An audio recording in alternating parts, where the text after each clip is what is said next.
मेरी माँ बहन बेटियां जो यहाँ बैठी हुई हैं गांव देहात की, अल्हम्दुलिल्लाह वो सब अपने सरों को और अपने चेहरों को ढांप लें तो और खूबसूरत हो जाएंगी। सुभान अल्लाह। औरतों का हुस्न पोशीदा रहने में है और मर्दों का हुस्न जमा मर्दी और बहादुरी दिखाने में है। बेशक। औरतें अपना काम करें, वो बेपर्दा ना हो, सर न खुले रहें, चेहरा खुला हुआ नहीं रहे, वो बिल्कुल बापर्दा रहें। सबसे बड़ी दौलत वही है। बुजुर्ग ए बाबू, ए लड़का, देखो ये भाग रहा है, ये देखो देखो देखो देखो, पीछे भाग रहा है, क्यों भाग रहा है? भागो मत। हाँ हाँ हाँ, ठीक है। अपनी जरूरत से फारिग होकर फिर वापस आ जाना। बहुत सारे लोग सड़कों पे टहल रहे हैं, बहुत सारे लोग उधर चौराहे पे बैठे हुए हैं। या तो सो जाना था या फिर जलसे में आके तकदीर जगाना था। सुभान अल्लाह। फजूल का काम क्यों कर रहे हैं? वो बाहर क्यों बैठ के मोबाइल चला रहे हैं?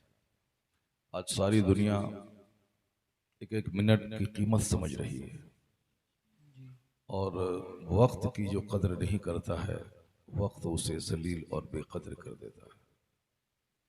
और जो वक्त की कदर करता है, वक्त उसे महान बना देता है। एक एक मिनट कीमती है। और ये अक्सर मैं जलसों में कहता हूँ कि ये पैगाम, एक एक मिनट कीमती है, ये मजहब इस्लाम देता है। बेशक। किसी दूसरे मजहब में मैंने इस कदर कीमती उसूल नहीं पाए। मैंने दूसरों के यहाँ पूजा पाठ करने का कोई वक्त नहीं होता है।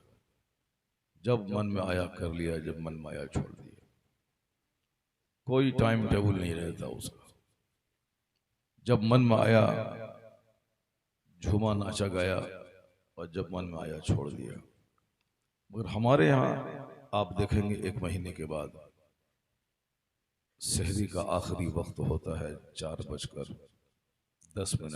फॉर एग्जाम्पल, मिसाल के तौर पर, तो 4:10 से पहले मेरे लिए पानी पीना भी हलाल है और मेरे लिए दाना खाना भी हलाल है। लेकिन उसी 4:10 के बाद 4:11 पे मेरे लिए पानी पीना भी हराम हो जाता है, खाना खाना भी हराम हो जाता है। शाम के वक्त में 6:30 पे अगर इफ्तार का टाइम है तो 6:30 से पहले दाना पानी दोनों हराम और 6:30 के बाद दाना पानी दोनों हलाल है। 1 मिनट पहले हलाल, 1 मिनट पहले हराम, 1 मिनट पहले हराम, 1 मिनट के बाद हलाल। मैं कहता हूं कि इस कदर जबरदस्त निजाम पूरी दुनिया में किसी मजहब में नहीं। बेशक। अभी ईशा की नमाज का आखिरी टाइम होने वाला है आपके यहाँ, मान लिया जाए 5:25 पे, और 5:25 से पहले फजर का टाइम शुरू होने वाला है। 5:25 तक मैं ईशा की नमाज पढ़ सकता हूँ और 5:25 के बाद फजर का टाइम शुरू हो जाता है।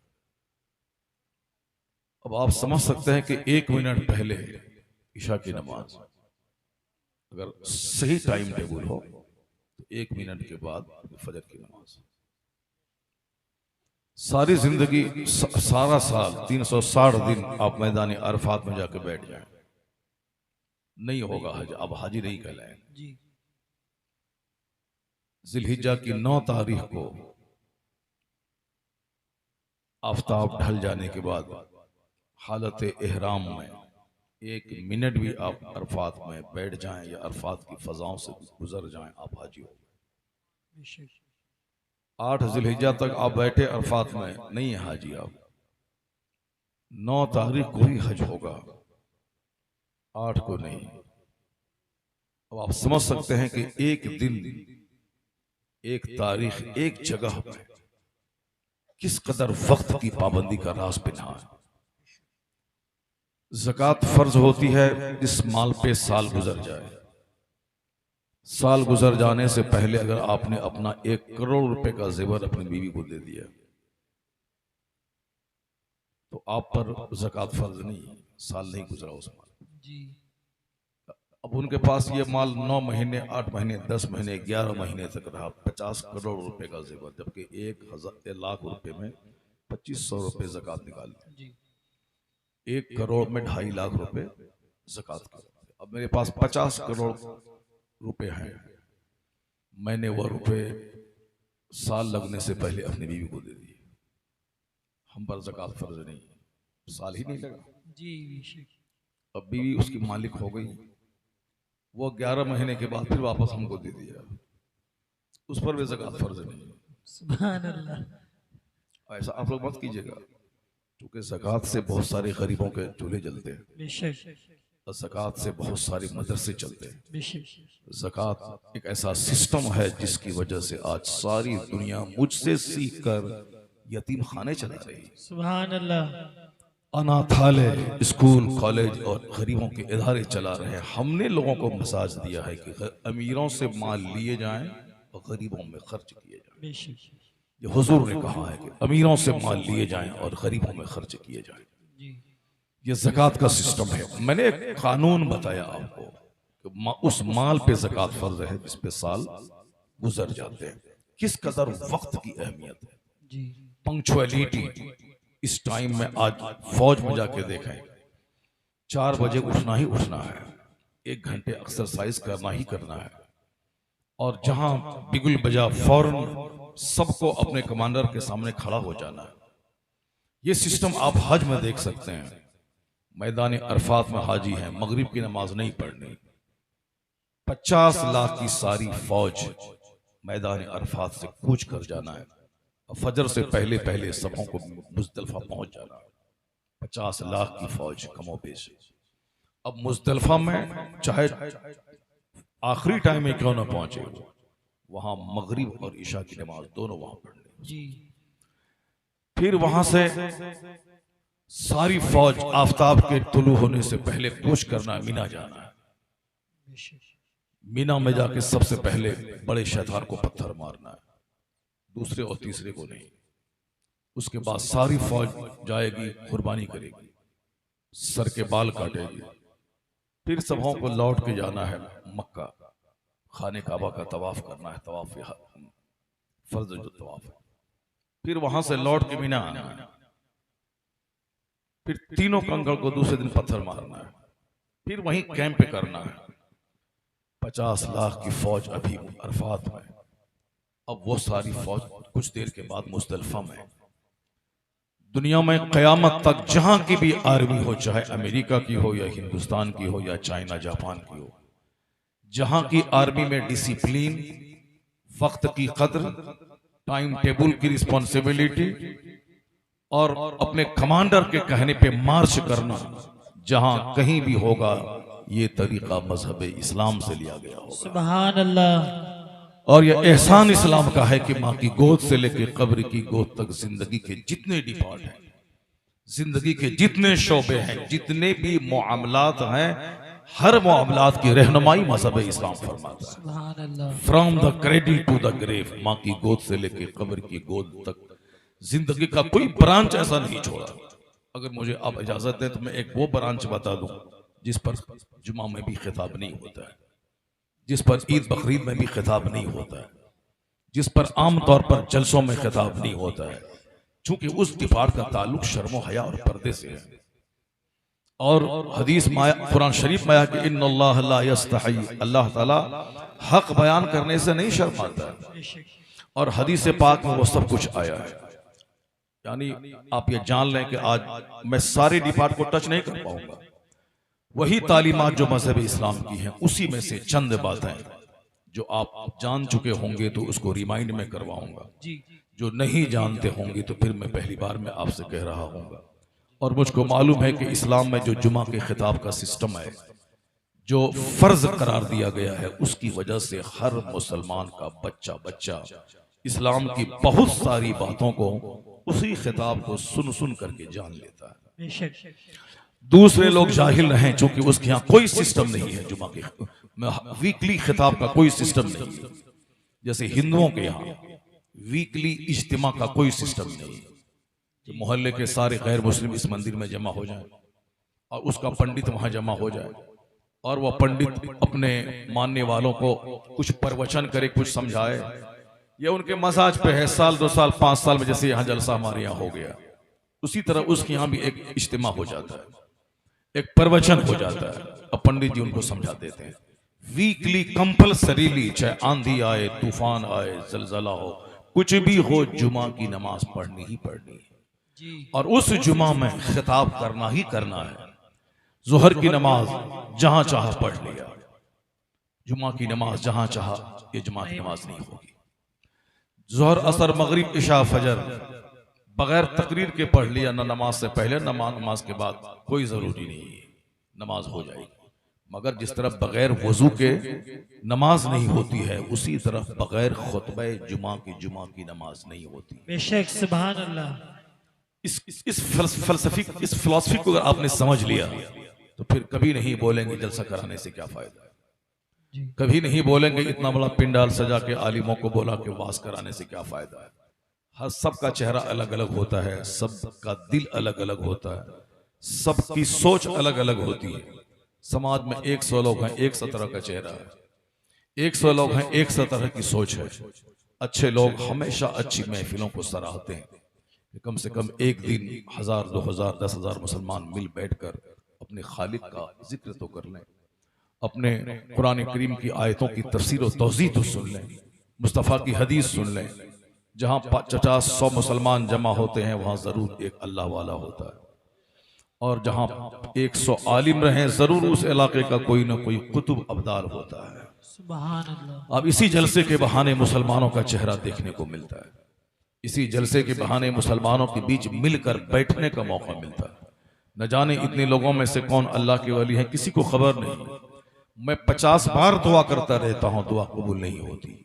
अगर मैं किसी वली के पास बैठा, वली ने आमीन कह दिया तो बस जो दुआ 50 साल में ना हुई 50 सेकंड में कबूल हो जाती है। इसलिए नेक जगहों पे दुआएं कबूल होती हैं, नेक लोगों की सोहबतों में दुआएं कबूल होती हैं, और दुआ कबूल होने का वक्त भी होता है, उसके लिए जगह भी होती है। ये आम इज्तिमा जहां मुसलमान जमा होते हैं वहां दुआ कबूल होती है। इसलिए इस तरह की महफिलों में दुआओं का ज्यादा एहतराम करना चाहिए। दुआ की कबूलियत के लिए मकामात होते हैं, इस तरह वाज की महफिल, जुमा का खुतबा और नमाज पंजगाना फर्ज नमाज पढ़ने के बाद हालत सजदा में दुआ कबूल होती है, और दरूद पढ़ने के बाद दुआ कबूल होती है। आला हजरत के वालिद गिरामी मुफ्ती नकी अली खान रज़ी अल्लाह ताला अन्हु ने 28 मकामात लिखे हैं जहां दुआएं कबूल होती हैं।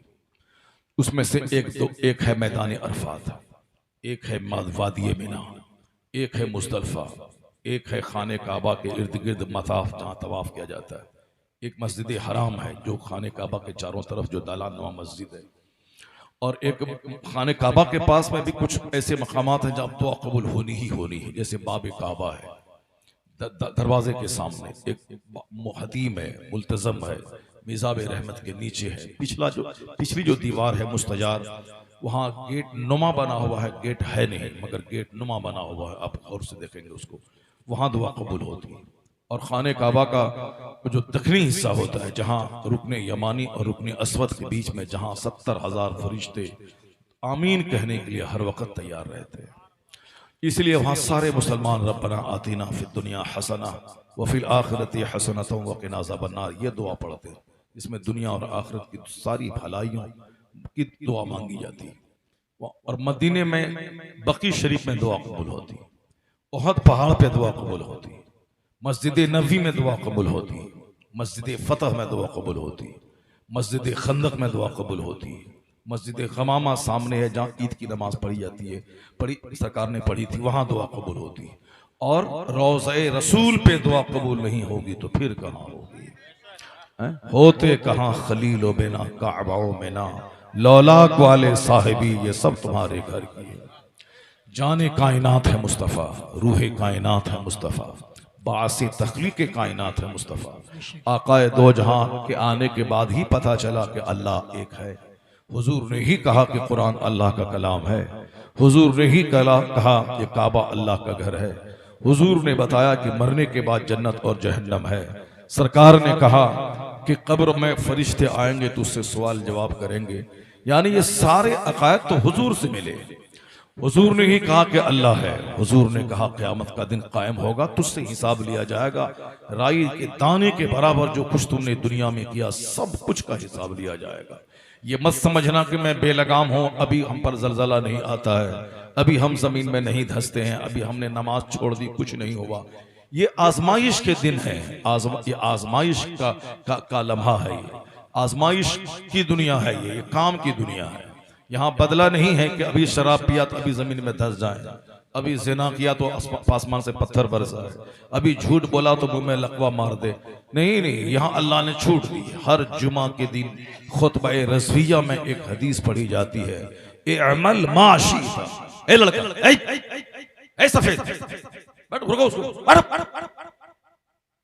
लगता कोई छुट्टी काट देगी। बड़ी मुश्किल से जलसा होता है, एक जा रहा है एक आ रहा है, क्या तमाशा है? जलसा है कि नाटुनी की महफिल है? जब तक नहीं डांटो कुछ सुनता ही नहीं। एक उधर से उठ रहा है, एक उधर से उठ रहा है, एक उधर जा रहा है, सारी जिंदगी भागता ही रहेगा, बरकतों से महरूम रह जाएगा। मालूम है तुम्हें, ये दीन की महफिल है, जन्नती महफिल है। सुभान अल्लाह। ये अल्लाह रसूल के जिक्र की महफिल है। जो इस महफिल को आबाद करता है अल्लाह उसको आबाद कर देता है, बेशक। और जो इस महफिल को बर्बाद करेगा अल्लाह तबारक व तआला उसको बर्बाद कर देगा। जो मस्जिदों को उजाड़ता है, जो जलसों को उजाड़ता है, जो मदरसे को उजाड़ता है, जो दीन की महफिलों को उजाड़ता है, उसकी जिंदगी उजड़ जाती है। मैंने अपनी आंखों से देखा, बहुत सारे लोग मदरसे के पीछे पड़े रहे मेरे गांव में। मदरसे के पीछे जो जमीन वक्फ कर दी थी उसको उजाड़ के फेंक दिया मदरसे को, वहां से उसके बाल बच्चे सब उजड़ गए। कोई कायदे का मौलवी हाफिज तक नहीं बन सका। और गरीबों के बच्चे, गरीबों के लोग जो आलिमों का हाथ चूमते थे, आलिमों के पास आके बैठते थे, जिनकी जमीन नहीं थी, मजदूरी करते थे, आज उनके बेटे हाफिज, कारी, आलिम सब बन गए। सुभान और अल्लाह। सब शानदार घर, शानदार मकान, शानदार गाड़ियां सब चला रहे हैं। तो आलिमों की बेइज्जती से उनके खानदान में कोई आलिम नहीं पैदा हुआ, और आलिमों की कद्र मंजिलत करने से उसके खानदान, उसके बाल बच्चों में अल्लाह ताला अहले इल्म पैदा कर देगा। सुभान अल्लाह। इसलिए ये मजलिस उजाड़ने की चीज नहीं, उजाड़ना ही था तो फिर तुमने इसका इनेकाद क्यों किया? जलसे में आते हो तो आओ, कायदे से बैठो, पेशाब वगैरह सब करके, वजू करके सब कायदे से जलसे में आओ, ताकि 2-4-5 घंटे आराम से बैठ जाए, वहां से निकलने की फुर्सत न मिले। अगर सोना है तो यही सो जाओ, ये जन्नत की क्यारी है, इसी में सो जाओ, यहीं पे सो जाओ। अगर यहाँ सो जाओगे तो भी रहमतों की बारिश तुझ पर होती रहेगी। सुभान अल्लाह। और जब यहाँ से उठ के जाएगा तो बहुत सारा गुनाहों का दाग धो चुका होगा। अल्लाह तबारक व तआला हम सबों को दीनी मजलिसों की कदर की तौफीक अता फरमाए। आमीन। जो लोग वहाँ रास्ते में खड़े वो सब अंदर आ जाएं, जो लोग सड़कों पे घूम रहे हैं वो घूमने वाली जिंदगी मत गुजारें। सारी जिंदगी पेंडुलम की तरह झूलता रहेगा, घूमता रहेगा, न उधर का रहेगा न इधर का रहेगा, ऐसे घूमता रहेगा, कुछ नहीं मिलेगा। बैठ के रहमतों बरकतों को अपने हिस्से में कर ले। अगर रहमतें हिस्से में आ गई तो कई नस्लें तुम्हारी मुस्कुराती रहेंगी। आज जरूरत है हमारे घर में बरकतों के आने की, आज जरूरत है मेरे चेहरे पे मुस्कुराहट के आने की, आज जरूरत है जो दिल वीरान और उजड़ चुका है उस दिल को आबाद करने की। आज जरूरत है जो रिश्तेदारियां हमारी टूट गई हैं उन रिश्तेदारियों को जोड़ने की। आज जरूरत है जो गांव समाज इख्तलाफ, इंतशार और लड़ाई झगड़े की आग में जल रहा है उस आग को बुझाने की जरूरत है। सीने में जो घमंड और गुरूर है कि मैं उससे अच्छा हूं, इस गुरूर को मिटा करके एक दूसरे के सम्मान और इज्जत देने की जरूरत है। आज दिल नहीं लगता घर में, दिल उजड़ा हुआ है, तबीयत नहीं लगती है। हिंदुस्तान में बहुत सारे लोग अभी 1 साल के अंदर में कई हजार इंडियन पलायन करके इंडिया छोड़ करके कोई ऑस्ट्रेलिया चले गए, कोई अमेरिका चले गए, कोई कनाडा चले गए। हम लोग तो अपने गांव को देखते हैं, वजीरगंज को देखते हैं, क्या नाम है इस गांव का? मिर्जागंज। हमारी नजर तो मिर्जागंज पे है, मगर कुछ लोगों की नजर पूरे लखीमपुर इलाके पे है, कुछ लोगों की नजर पूरे लखनऊ बेंच पे है, कुछ लोगों की नजर पूरे उत्तर प्रदेश पे है, कुछ की नजर पूरे हिंदुस्तान पे है, कुछ की नजर सारी दुनिया पे है। जो जहां तक रहते हैं उसी तरह की सोच रहती है। कुछ लोग ये देखते हैं कि जो बीमारी हमारे इस गांव में है वही बीमारी लखनऊ में भी है, वही बीमारी बरेली में भी है, वही बीमारी बंबई में भी है। कहां भागेगा? अपना ये मोहल्ला छोड़ करके लखनऊ जाएगा? लखनऊ में इससे बुरे लोग रहे थे, हसद करने वाला, जलन करने वाला, दूसरों को नीचा दिखाने वाला, झूठे केस मुकदमे में फंसा करके उसकी दुकान को ठप कर देने वाला, उसके बाल बच्चों की नौकरी छुड़ा देने वाला, अपना सत्तू और पानी बांध कर लखनऊ से बरेली जा करके मेरी बेटी का जो रिश्ता वहां लगता है इंजीनियर से, जो आदमी एक कदम बगैर फायदे के नहीं उठाता है, अब वो आदमी मेरे रिश्ते को तोड़वाने के लिए लखनऊ से बरेली जा करके मेरी शिकायत करके मेरी बेटी का रिश्ता तोड़वा के मुस्कुराता है और ताली बजाने लगता है। ऐसे ऐसे लोग समाज में, उसे क्या कहेंगे? आदमी कहेंगे? वो जानवरों से बदतर है जो अपने पड़ोसी की बेटी का रिश्ता तोड़वा देता है। ऐसे लोगों से समाज भरता हुआ जा रहा है। कहां हो तुम? खाली गाड़ी मकान दुकान, साफ इसी में लोग लगे हुए हैं, गाड़ी मकान दुकान। कयामत की निशानी है कि जो नंगा बदन होगा वो ऊंची इमारत में फख्र करेगा, जो बकरी का चराने वाला होगा ऊंची इमारत में फख्र करेगा। नहीं पढ़ी तुमने हदीस जिब्रील?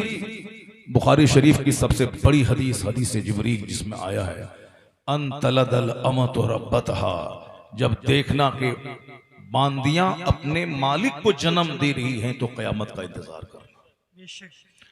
इस हदीस की दो तशरीह है। एक है कि माँ अपने पेट से नाफरमान औलाद पैदा करेगी। माँ उस हस्ती का नाम है जिसके सामने बेटा निगाहें नीची करके बात करे।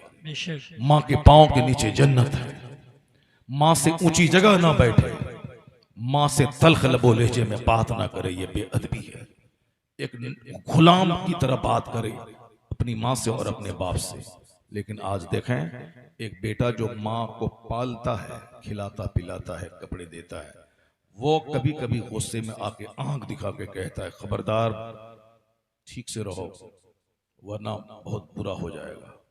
ये गुलाम था, आंख नहीं मिलाना था, ये आंख दिखाता है माँ को। यानी ये नौकर है, ये माँ का मालिक बन रहा है। मैं ठीक से रहो वरना खाना पीना सब बंद कर देंगे। तो माँ अपने इस बेटे को नहीं जन्म दिया है, माँ अपने मालिक को जन्म दे रही। जब नाफरमान बेटों की तादाद बढ़ जाए तो कयामत का इंतजार करना। कयामत आने वाली, बहुत करीब आने वाली। जब कयामत करीब आएगी तो गुनाह ज्यादा होगा और जलजला कसरत से होगा। जिस मकान को आदमी 25 साल एड़ी रगड़ के कमाएगा, दिल्ली, पंजाब, बंबई, सऊदी अरब, कतर, दुबई, अमान, दमाम, तबूक में, रियाद में एड़ी रगड़ के 10 साल कमाएगा और एक छोटा सा घर बना लेगा, एक छोटी सी आल्टो खरीद लेगा। उसके बाद हाथ सूखा फकीर भूखा, पैसा ही नहीं, फिर दोबारा लौट के जाएगा दमाम। तो जिंदगी गुजर गई, एक छोटा सा घर बनाया, जलजला का एक हल्का सा झोंका सारे घर को गिरा के उसकी कब्र बना देता है। कितने लाख लोग मर गए तुर्की में, 50,000 की तो सिर्फ अखबारी रिपोर्ट है। कितने लाख लोग मर गए। 25 साल गाढ़ी कमाई से 10 मंजिला मकान बनाया था। उसे क्या खबर थी कि वही मकान उसके लिए कब्र बन जाएगा। उस मकान के मलबे में उसकी लाश सड़ जाएगी, वो लाश मलबे से निकल नहीं पाएगी। जहां वो तड़प तड़प के उसी घर में जान दे देगा जिस घर के लिए उन्होंने नमाज छोड़ करके मकान बनाया था, रोजा छोड़ करके घर बनाया था, हज ना निकाल के घर बनाया था, कितने झूठ बोल के घर बनाया था। ऐसे ही घर नहीं बन जाता है। जहां जहां भी बुलंद इमारतें हैं उनके पीछे करोड़ों झूठ है, उसके पीछे करोड़ों गुनाह है, उसके पीछे फितना है, फसाद है, लंद है, मंद है, फरेब है, दगा है। हलाल कमाई से थोड़ी 50 करोड़ का मकान बनता है। हलाल कमाई झूम के नहीं बरसती है। जरा देख लें, ईंट ढो करके 8 घंटे ईंट ढोए तब जो 400 रुपए मिलते हैं, एक एक पैसा उसका हलाल का होता है। और वो हलाल का 1 रुपया जब अंदर जाता है तो पूरा सीना रोशन हो जाता है। सुभान अल्लाह। और हराम का 1 रुपया गाड़ी पे बैठा है, केस में डाल देंगे, नहीं बाबू 2 लाख पहुंचा दो घर पे, बस पहुंचा देता हूं। ये भी हराम खोर, और जो 2 लाख पहुंचाया वो भी हराम खोर। उसका पैसा भी हराम का, इसका पैसा हराम का। उसका बेटा भी जोकर, इसका बेटा भी लोफर। नस्लें तबाह हो जाती है। हराम का 1 लुकमा अंदर गया, दिल गंदा, जबान गंदी, दिमाग गंदा, सोच गंदी, पूरा वजूद गंदा। और उस हराम ग़िज़ा से जो मनी का कतरा बनता है और उससे जो बच्चों की पैदाइश होती है, उन बच्चों की मानसिकता, उसकी सोच सब गंदी। आज जोकरों की तादाद में इजाफा हो गया, शरीर और डकैतों की तादाद में इजाफा हो गया। हर गांव समाज में डकैत, चोर, लुच्चा, लफंगा, माँ बाप का नाफरमान, अपनी बहनों को मारने वाला, अपने भाई को जेल डालने वाला, हराम कमाई से इतरा के दूसरों को हकीर समझने वाला, नाजायज जमीन पे कब्जा करने वाला, बुनियाद में जिसकी हराम दाखिल हो, इसी तरह से पूरा गांव, समाज, शहर, हर जगह ऐसे ही हराम खोरों की तादाद में इजाफा हो रहा है। लोग कहते हैं तकरीरें बेअसर हो गई। हलाल ग़िज़ा अंदर जाए तब न सोच रोशन हो। यहां तकरीर करने वाला तो जुमा को चिल्लाता है, लेकिन वो तकरीर अंदर नहीं जाती। क्यों? तेरा वजूद हराम का है, तेरे अंदर का ब्लड हराम का है। तो तूने शराब की कमाई खाई, तेरा बाप सूद खा के जो घर जिस पे खड़ा है, तो सूद के पैसे का घर है। तुम्हारे पास जो 10 बीघा जमीन है वह शराब बेच करके वह जमीन खरीदी गई है। ये बता दे, शराब बेचकर जो जमीन खरीदी गई, उसका जो लुकमा खा करके वजूद तैयार होगा, उसका तो अंग अंग नापाक होगा। अब वह बाप की गुस्ताखी करेगा, वो आलिम को गाली देगा, वो अपने पीर की तौहीन करेगा, वो हलाल तरीके से जिंदगी ना गुजार के हराम राहों से जिंदगी के दिन गुजारेगा। सोच गंदी, दिल गंदा, वजूद गंदा। ये बोलेगा कि मौलाना की तकरीर में असर नहीं है। कुत्ते, तुमने अपने बदन के हड्डी और गोश्त को देखा, हराम की हड्डी, हराम का खून, हराम का गोश्त, तो फिर तेरी सोच हराम जैसी। अब तू बोलता है मौलाना की तकरीर में असर नहीं है, तू कहता है मौलाना की तकरीर बेअसर हो गई। मौलाना कुरान बोलता है और पैगंबर भी कुरान बोलते थे। करोड़ों लाखों में से चंद लोग होते थे जो खिंच खिंच के आके कलमा पढ़ लेते थे। नबियों पर भी अल्लाह का कलाम पेश कर देना लोगों पर जरूरी था, और यही काम नबी के गुलाम, उनके नाइब करते हैं, लोगों के सामने कुरान पेश करते हैं, हदीस बयान करते हैं। और उसी लोगों में से कुछ लोग होते हैं जिनका दिल सीधा हुआ, झुक गए, अल्लाह के हुजूर सजदरेज हो जाते। सुभान अल्लाह। किसी के गले में चादर डाल के मस्जिद में घुसाना फर्ज किसी नबी पे नहीं था, ना किसी आलिम पे फर्ज है।